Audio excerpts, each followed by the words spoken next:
Hey, what's up, friends? Welcome back to a new episode of the Kevirsyle Network podcast. I am Kevin Davis, and meet my today's guest, Miss Catherine Rails. How you doing, Miss Catherine? Welcome to the show. Doing very well. Thank you for having me today. Thank you for coming on. And I just want to go for starters and for listeners that's watching. Can you give us a bit of a background of who you are, and for first time people that's discovering you? Sure. I am, among many other things, an author of mostly science fiction novels and short stories. I've been publishing since 1991, and still I've got six or seven, I guess six books now still available through Amazon. Nice. I've got also in some anthologies and so forth, but I've been writing since I was 10 years old. So, Wow, that is amazing. I, I, um, I grew up when I grew up. I hated writing for a long time, especially in school. Like when you have to write the long essays and papers and oh, stuff. Oh, but it was like my ninth grade year of high school when I found out I had a gift in writing. When my teacher, our first paper, my teachers graded us from like a level 1 to 5, whereas like a 1, you need a lot of help, and I'm gonna get you there. Whereas a 3, you're there, but I want to push you to that 5 level of professionalism and like college level and beyond. First paper I ever did, I was a level 3, and my teacher sat down with me and said, "You have amazing writing skill. Now I just want to push you higher to that 5." And I was like, "Are you sure you're talking to the right person? Because I absolutely hate writing with a passion. Like I cannot stand it." And then I tell my mom, and then my mom tells me that she actually is a writer herself. So that kind of just my brain's like, wait, what? So it's like writing is in my blood because I actually get it from you. Like, are you serious? And so she showed me like some poetry and like books she wrote that she hasn't published yet. And that's when my love for writing started to kick in. And I get like that what if moment. I was like, what if I could do this? Or like, can I do this? And like, should I do this? Like those so many questions. And then the next one, I'm like, what story could I tell or want to tell? And so that's kind of how like my journey of becoming a writer, becoming an author, and becoming a comic creator also. Mhm. So I write novels, I write magazines, I also write my own magazine, and I also write comics. So I try to, I want to expand my writing and not just stay on like one genre. Even though I mostly write fantasy and horror, I want to expand, like write some comedy, write some genre. I mean, write some drama. Jesus Christ, write some drama, and like uh, just get my footing into like different things. And so, what was like your first inspiration that inspired your style and storytelling? Was that like a specific oh, person, a movie, a TV, or like what inspired you? my style of storytelling there are a lot of things feeding into it. First of all, I come from a long line of storytellers. I mean, the Ah, family gets together and we tell stories, and so that oh, oral tradition is brought in there. Um, I love that. Also, I've read voraciously as a kid. Yeah. I loved reading, and so all classic literature. You'll see a little influence from Jane Austen in there, and Ah, you'll yes. see some Robert Heinlein, and so yeah, I just have a lot of things that fed into me, but Mm. um, I just have always felt encouraged in my pursuits, and I decided, like I said, I was 10 years old when I decided that's what I wanted to be when I grew up. Mm. Of course, it took me 30 years from there to get published. But hey, everyone has their own different Yeah. timeline. So, but Well, you I, but I, you I kept actually going. started my first not publishing but public outing as an author was as a playwright. I Wow. majored in theater in college, and I finally I got started writing plays for the church, because they'll produce anything. They'll let you produce your stuff, or.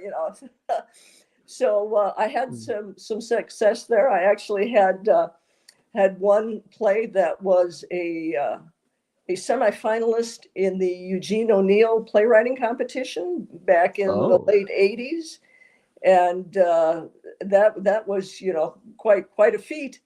But sitting in Tucson, Arizona, it's really hard to get your work produced. And I wasn't wow. about to move to New York. I had a family by that Right. time. So eventually I came back to novels.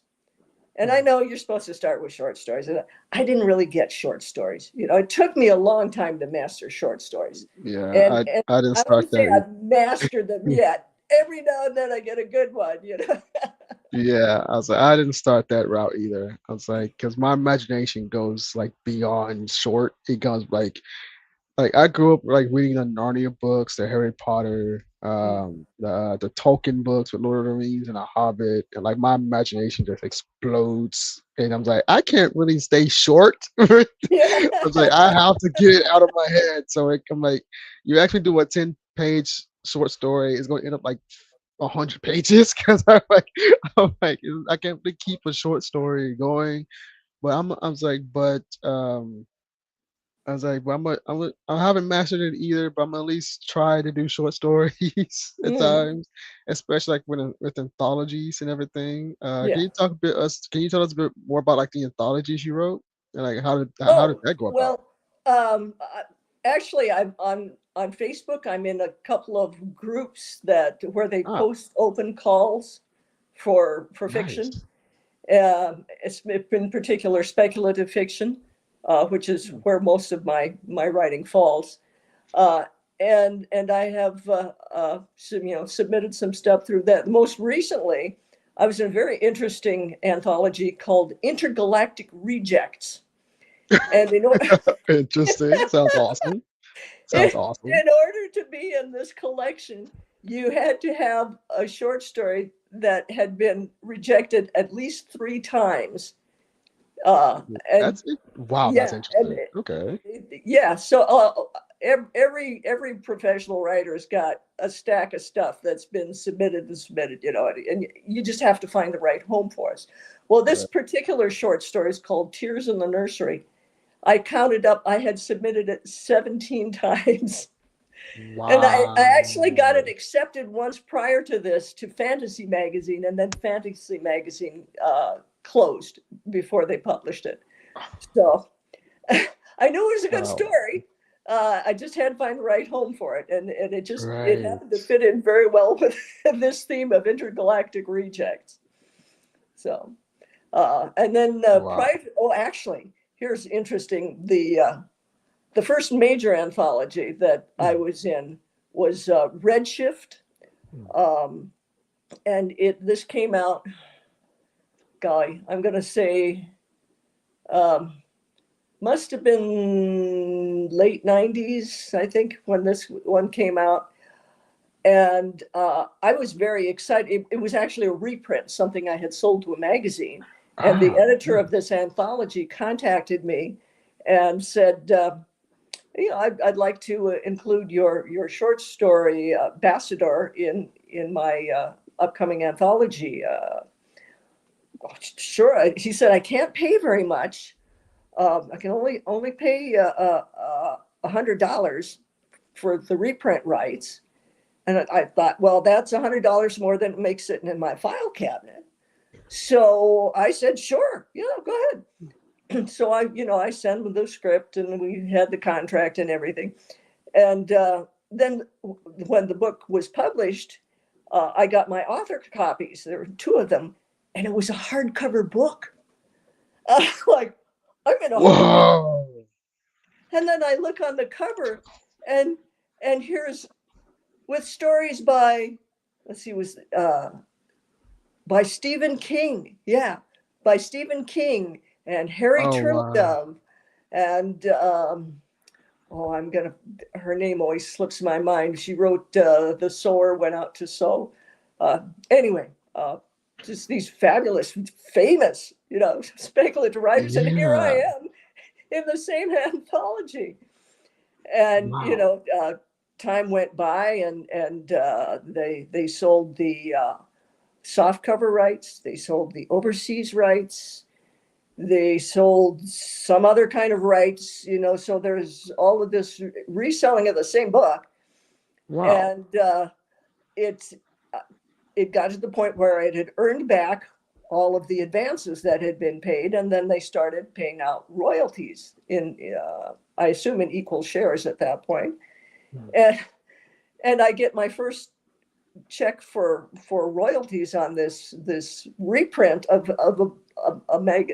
a short story I already sold, and it was like $450. Like, Wow. wow! Wow. And 6 months later, I got another one. And they got smaller after that, but they kept coming for a couple of years, and I'm like, whoa, this is the thing to do, man. If you could resell, of course, with those big names on the cover, and I love going across. I'm in an anthology with Stephen King. Look at this. Yeah, yeah, yeah, yeah. So Wow. anthologies are great if you can get into one that's getting major distribution. So Mm. Wow. I know you say you've been writing since you was like 10 years old, but was it like a particular book or like author that like made you realize you want to become a writer as you grew into writing more and more? actually, I have to give credit to my older brother Tom. Uh, he had gotten an assignment at school to write a short story, and you had to pick one of the titles that they offered and write a short story on it. So his was a Martian going spaceship or something like that. And he had written this cute little Nice. story about getting unexpectedly on the spaceship, and they forgot to pack their toothbrushes, and uh, or didn't have time. Anyway, I was so impressed that he wrote Wow. this short story. And I thought, I'm going to do that. So I Um, wrote a short story, and it was an absolute direct steal of his short story. I changed it to Pluto. It was a Pluto going spaceship. And instead of forgetting our toothbrushes, we forgot our pajamas. But other than that, but I was just hooked. I thought this was the greatest thing to write these little stories that people would read.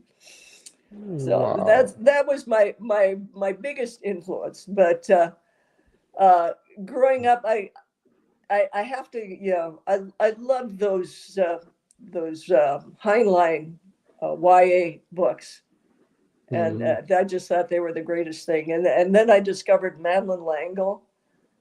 Oh, Um, wow. yeah, A Wrinkle in Time, my all-time favorite novel. Oh, I love Wrinkle in Time. Yes. Yeah, yeah, fabulous novel. I love Wrinkle in Time. I don't And have much patience to read a book twice, but I have read that one multiple times. And when my older daughter got to be a teenager, just barely a teenager, I got it for her. I said, "You have to read this book." Yeah. my sister is a teacher, so I think she had Mm, I don't know if it was her class or if it was just her that's reading Wrinkle in Time. mm, Because I remember when the movie came out, I'm like, I didn't see the movie before. I read the book before I saw the movie. good. So, That's the way to do it. yeah, and so I'm like, I love the book way more. I love the book Yeah. so much more. Well, you Uh, can get into such depth in a book that you just y- can't in a 2 hour movie. yes, yes, agreed. And I feel like it's very hard adapting books into like a movie or a TV show because you can do so much more in a book than bringing Mm, it to life. right.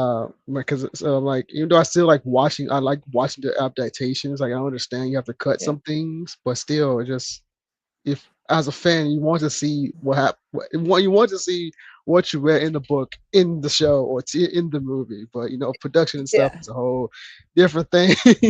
Yeah. You have those expectations, but you have to remember you got Yeah, to respect the medium. And yeah. the movies and television are a visual medium.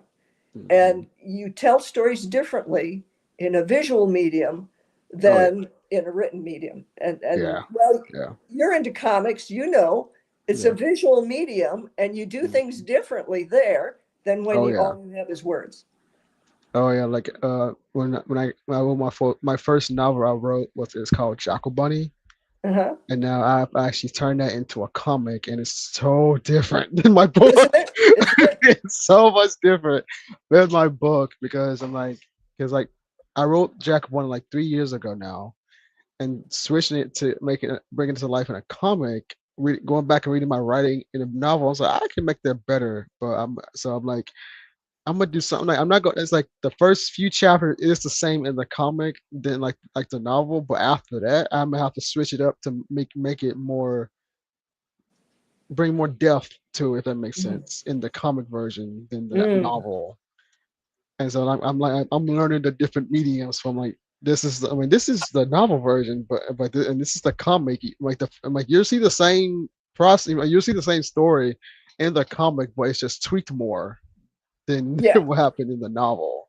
yeah. Because one, I'm a different writer than I was when I wrote the novel. So it's so That makes a big difference too. Yeah. yeah. Sounds like when I wrote, I was when I wrote that, I was in a different headspace. Now I'm writing the comic version. I'm in a better headspace where I can Hmm. explore the lore more, and spread it out more and make it smoother than I wrote in that novel. Hmm. So it's definitely a different medium on Yeah. both sides. Coming at material later. I Mm, have short stories that I wrote, 20 years ago, and they didn't go anywhere. And it took me, another decade or decade and a half to mm. say, oh, I know what's wrong with this. I need to do this with it, you know. Yeah, yeah, yeah, And yeah. I had kind of learned that in novels. I would start writing a novel and I'd get in about 5 chapters and say, oh, wait, I know what has to happen here. Then I have to go back to the beginning and Mhm. seed all of that and weave all of that in. And so, Oh yeah, yeah. yeah. When you get to a different place and you get a little more experience under your belt, Yep. yeah, Yep. they're like, okay, my perspective has shifted, and now I can see, Yep. yeah, this is what we need to do to make this work. Yep. That's exactly how my process is now. Yeah. From when I first wrote something to where I'm at now, when I am now. And speaking of your novels, I want to get to talk about your novel Aztec Eagle Hmm. and Jump Master Press. Can you introduce the listeners to what is Aztec Eagles your Aztec Eagle series about? Okay, well, I like to say, imagine Luke Skywalker was Hispanic and he grew up hustling tourists on a Mexican beach. Uh, Okay. that that's the character of Enrique, who wants to fly.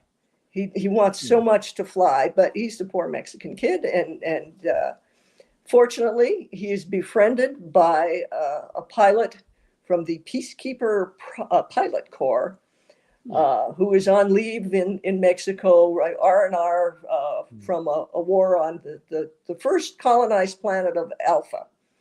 Ah, okay. And so it develops from there how the struggles that Enrique has to get to reach his goal to become a pilot, and to join his friend El Capitan, uh, in the war on Alpha. I don't want to give away too many things. Mhm. I will say if you want to get it from Jumpmaster Press, you need to do it soon because they're about to take it out of print. So Wow. you'll still be able to get it, I think, through Jumpmaster Press. They have some inventory left. But yeah, hurry, don't wait. And there are 3 books in the series.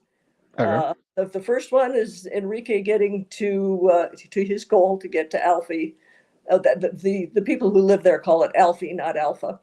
And then Alfie, got it. Okay. yeah, and then the second book is his adventures there as a pilot, and then the third one is when he winds up leaving the conflict, Mm, and has to find something else to do with his life. mm. So the man goes off to war, and then he comes back, and what do you do? So Ah, beautiful. And it's like is in your story is like blended like history and like science fiction a bit. Well, it's mostly, it's science fiction because it's set in the future, a time when we have a Right. colonial planet and we can go off. But uh, the you have to know history to be able to write to be able to project the future. Yeah, Um, true, true, true. yeah, you have to have that grounding and know what's going on. The first trilogy that I sold started in 1991. Del Rey brought out what I call the Coconino trilogy, set in Arizona and off planet. Um, Gotcha. but I got started. This was my first professional novel, first one that actually sold, Mhm. and I had I had thought I was inspired by the cliff dwellings here in the Southwest. Hmm. I thought, what would have to happen for people to live in those again? I thought I Right, don't want to do all the research to write a historical thing and try to imagine what life was like in 1200 AD. right. I can do science fiction. I'll go in the future and what would cause them to come back and be living in these cliff dwellings again. And I Hmm. discovered in order to do that, I had to go back and do all the historical research anyway to figure out what it was that drew people to this place. Hmm. Why was it a good place to live, and so forth. So, yeah, there's no getting away from that research. And the more history you know, the better your fiction is. And you're also an award-winning author, I and am. you run the N Lab Award twice. How did getting that recognition? How did that make you feel, like professionally and personally? Because that is to me, that's a huge award, especially as an author. I was just thrilled. I was so thrilled when I found out that my novella had been selected as the best of the year by the readers of Oh my Analog. God! Yeah, it's a Reader's Choice Award. So Wow. that was it was, and it's a national award. I was Yeah. just ecstatic at that. And then I was fortunate. Then it's probably 3 years later, I think, when I wrote another novella and sold to Analog. And the editor contacted me. He said, "Well, this is coming in at 19,500 words. If you could make it 500 words longer, it would qualify as a novella instead of a novelette." And we don't have as many entries in that category this year. So I said, sure, because I cut stuff out of there to make it a little more compact before I said it, tighten Yeah. that prose. Um, Yeah. so I Huh. went back and spliced in 500 words that I had left out and sent it back to him. And don't you know, it won the ANLAB that year too. So um, Wow. What's the difference between a novella, and a a novella no, and a novelette, yeah, yeah. it's just word count. Oh, It's just word interesting. count, and I don't know, and I think different publishers may have different levels that they Requirements. consider. What's a short story? What's a novelette? What's a Mhm. novella? And I think there's one other too, and I can't remember what the other category is. But they That makes divide it sense. up so that because when you have a novella, you've got a whole lot more to work with than short stories. That Short makes stories sense. do have to be really tight.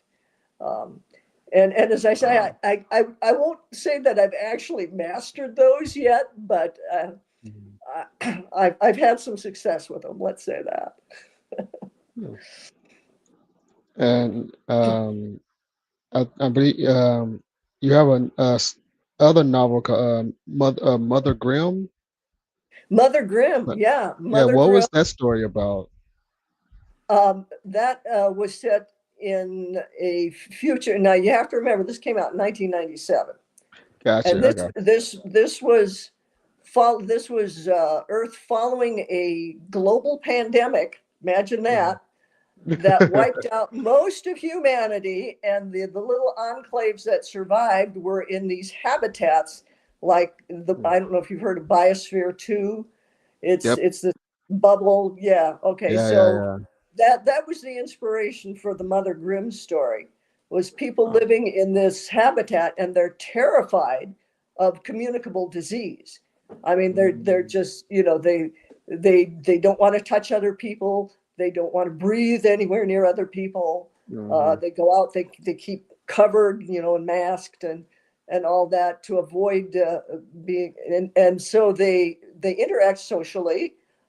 Remember 1997, they interact socially by video. Imagine that. Oh my Lord, yeah. So I'm kind of proud of this. I predicted a lot of things.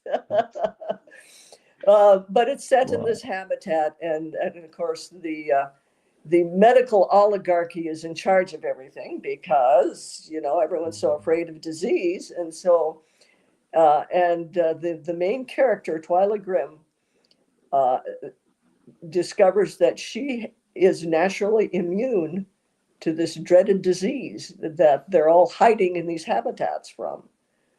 Oh And snap. but nobody would tell her uh, what they were doing was harvesting her eggs Mhm. to create a serum, a vaccine, something that would uh, insulate people against, would pass her immunity then to other people. And yeah, I was accused of being pro-life.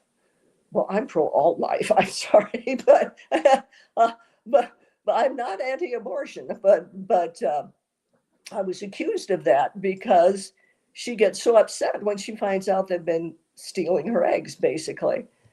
And it's like, no, it's not about that. It's nobody asked her. They Yeah. Her personal autonomy was violated. That was Mhm. the crime, and that's what she's reacting against. So that's the story of how she gets out from under the thumb of the medical oligarchy, and she winds up outside the biodome, as I call it. uh, Mm. yeah, and her adventures out there. Yeah, and when she finally then she finally comes back in to settle up with the person who has wronged her most. So Wow. And so your stories have these rich worlds that you do. Where do your story concepts usually begin? 'Cause I like to ask each creator, like, how do you like a lot of times for me, I overthink things and I'm trying to tell a story, like writing my story, and then mhm. sometimes I just have to stop and just let my character write their own story and put Yeah, my yeah. brain into my character. So like how do your concepts start? Like what's your writing process basically from like do you like have like an outline before you start writing the novel or is it like depend on the story or what you're doing? I usually have an outline. It's really short.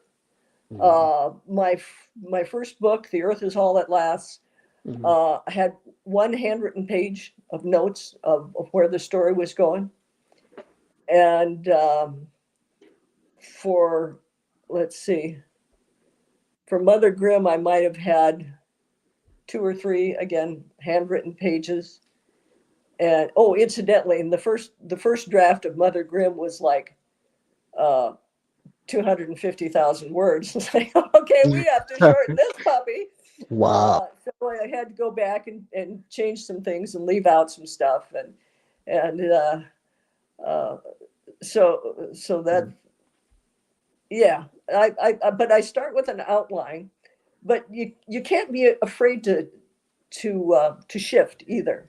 mhm, Um, Another of my books called Beyond the Gates, uh, entirely off world. It's the only book I've written that isn't Earth related. Even it's a colonial planet off somewhere hundreds of years in the future, and they're discovering new species.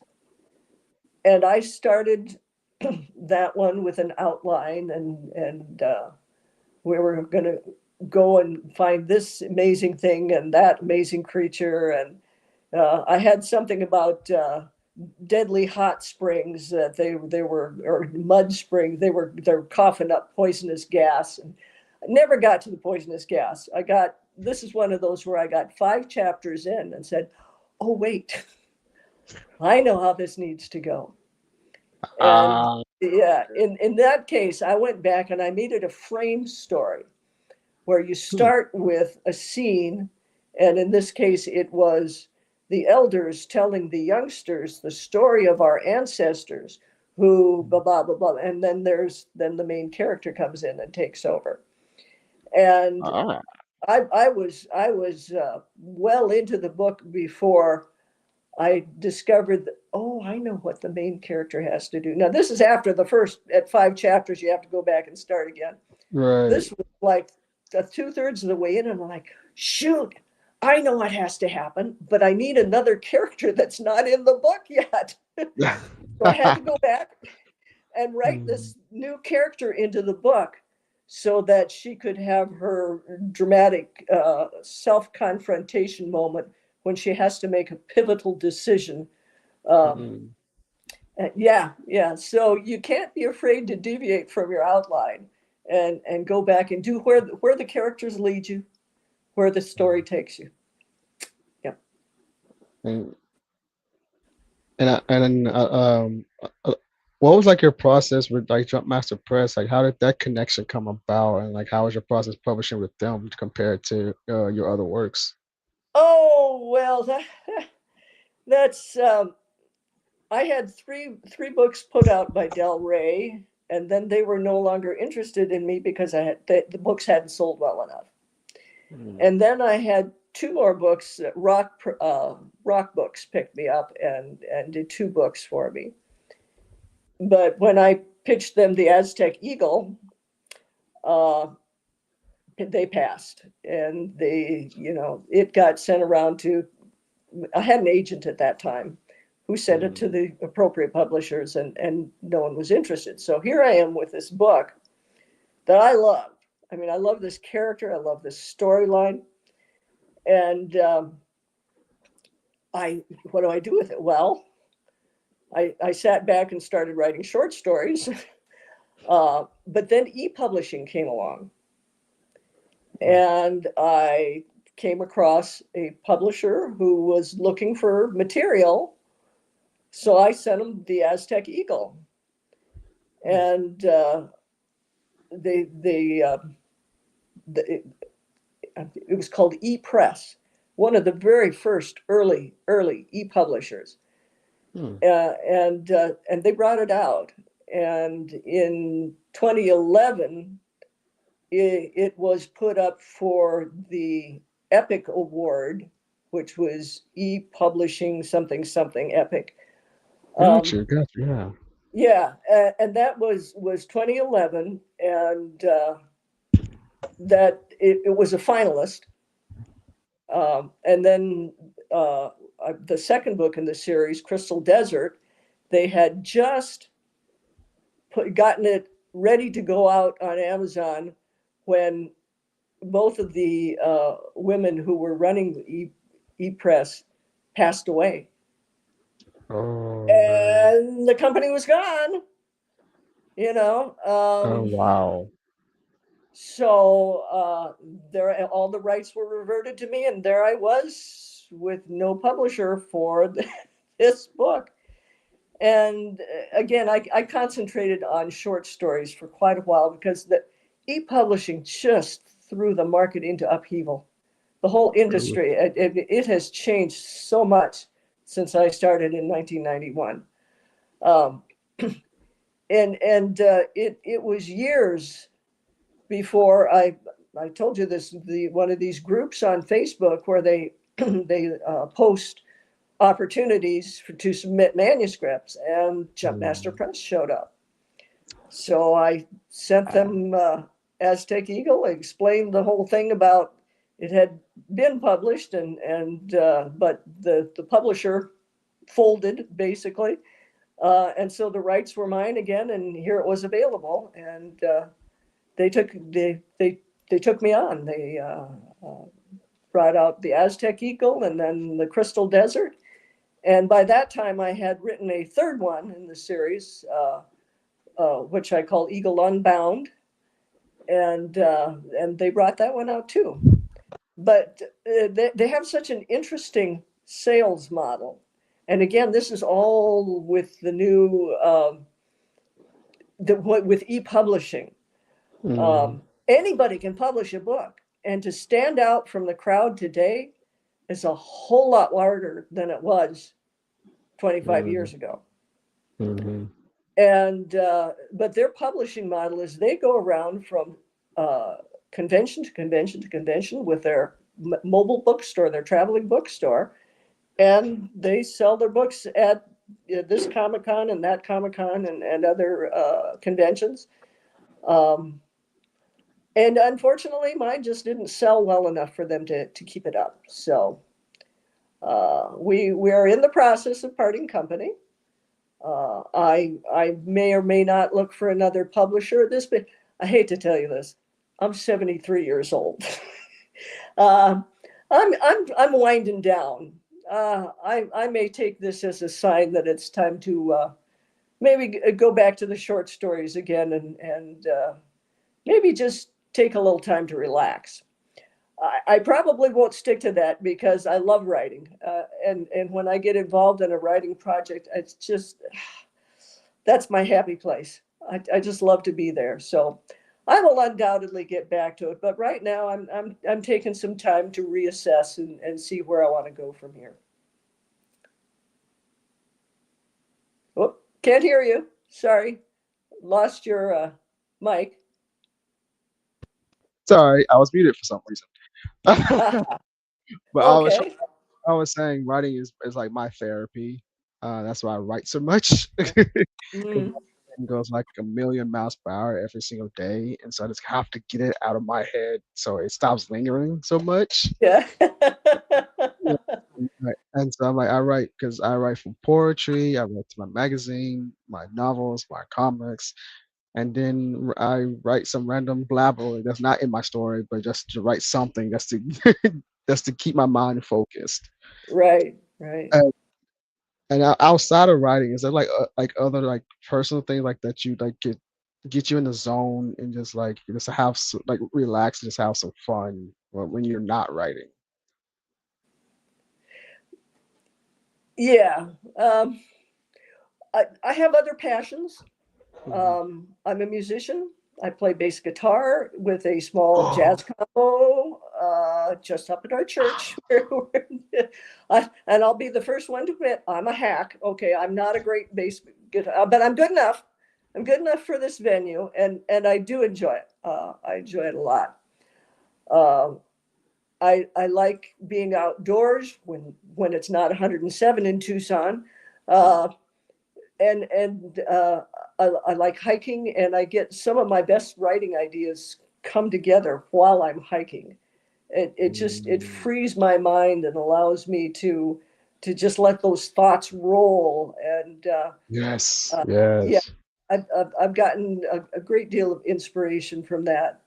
Um, Excuse me. so yeah, I I have other things to kind of quiet my mind and keep me occupied. Um, Another one, I had a career as a librarian, as a actually a corporate librarian. So I had a science and technology library for 17 years, and then I was a medical Wow. librarian for 6 years. Um, so that was always a good fit for me because I like to order things. I like to sort things, and Mm.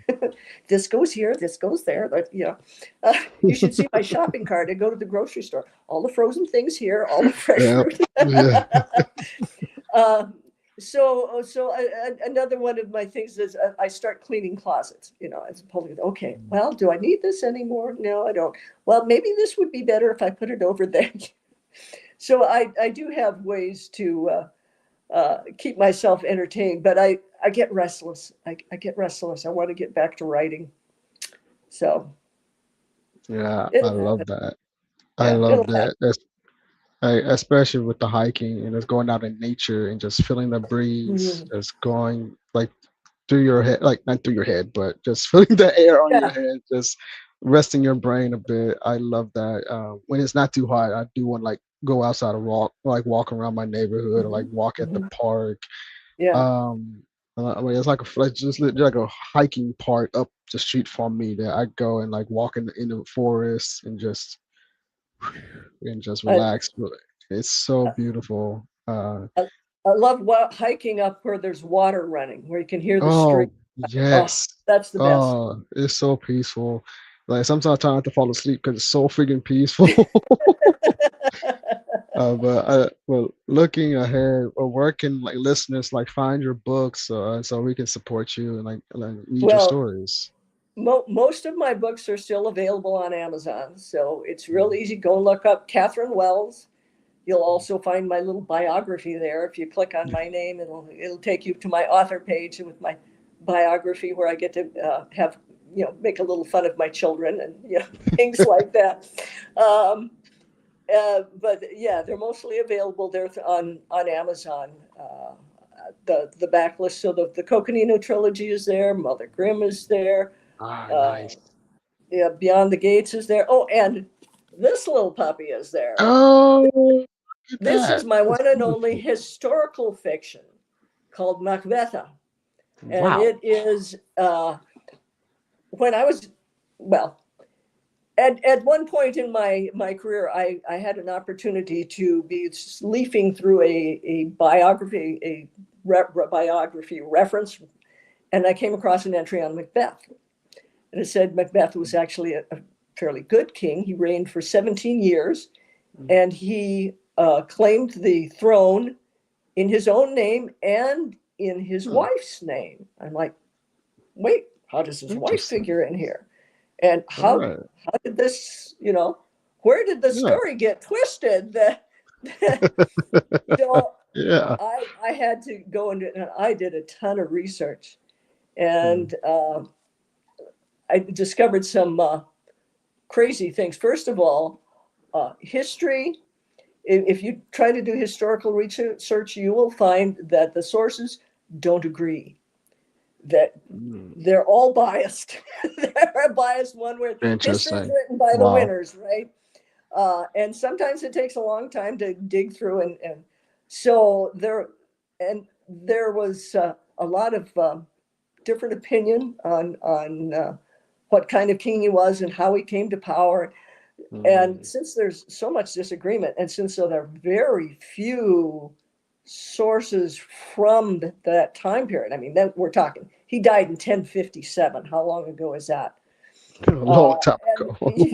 yeah, and not only are there very few sources, none of them are from Scotland, because in the 1600s the British decided to impose their nationalism on the Scots, and they burned libraries full of Mm, Celtic literature. If it was written in Gaelic, they burned it. And so, wow. if there were earlier sources, they're gone. So Mm, the sources that we have available start in about 1450 or thereabouts, and by that time you've got how many hundred years of folklore and legends and things that get mhm. woven in there. So anyway, that made just a fertile field for me to have a great time putting together a story about the real High King Macbeth. Mm, So if you like, if you watch that TV show, The Vikings, or if mm. you're into any of those cosplay things with the medieval stuff, you Yep. will love Macbeth. I love that. And yes, I love the Vikings. I mean, I actually just started watching it not too long ago. So Oh yeah, I love the Vikings. it's a Uh, great series. it really is. 'Cause my sister has like a medieval cosplay of different people. I like the Victorian era. I think was Hmm. she it's called. She literally goes like for her like at her school they have like these different like spirit weeks. And so of course Ah, she shows off every single time. And so she legit goes on Amazon and buys like the Victorian dress. Um that's appropriate obviously. um, and like get the jewelry. And I was like, first of all, how can you wear all that? Because I mean, is it like hot as crap outside right now? Right now?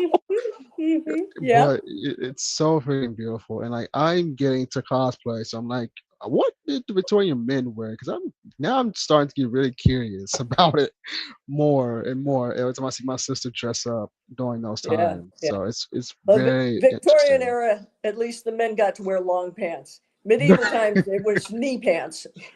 Oh my lord! Oh my lord! Wow.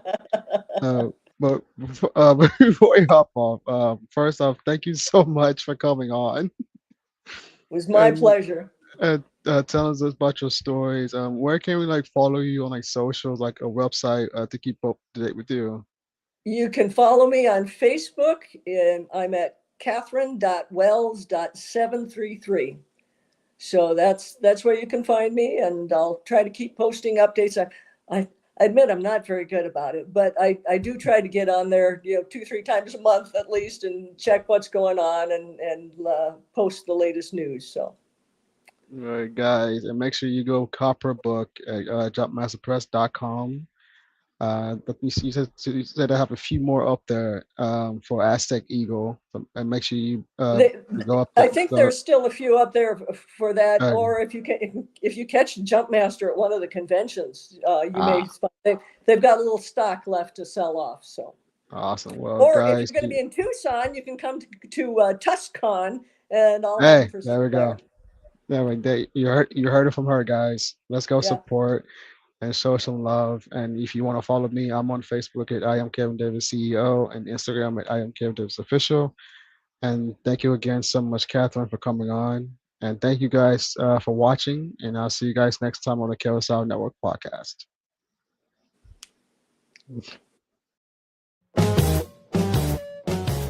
If you missed the live viewing of any Madness Entertainment Group production, you can find all our content on Roku or as a member of this channel. We'll see you next time on the Madness Entertainment Group.